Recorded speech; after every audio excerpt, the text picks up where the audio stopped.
ભાદરવી પૂનમનો મહામેળો આજે અંતિમ ચરણ તરફ આગળ વધી રહ્યો છે।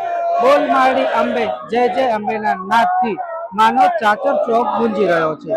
30 લાખ કરતા વધુ ભક્તોએ માના દર્શન કરી ધન્યતા અનુભવી છે, તો હજુ મોટી માત્રામાં ભક્તો દર્શન કરવા માટે થનગની રહ્યા છે।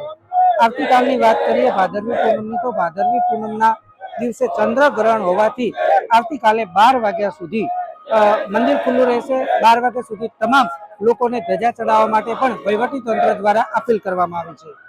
12 વાગ્યા પછી ભક્તો માત્ર જાળીમાંથી દર્શન કરી શકશે અને સાંજે 5 વાગ્યા બાદ સંપૂર્ણ મંદિરને બંધ કરવામાં આવશે રાત્રે 12 વાગ્યા સુધી।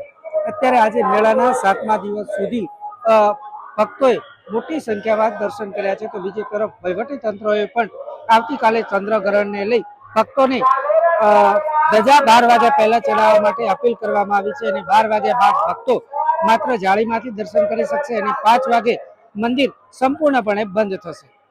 Suresh Galchar, DNR news, Ambaji.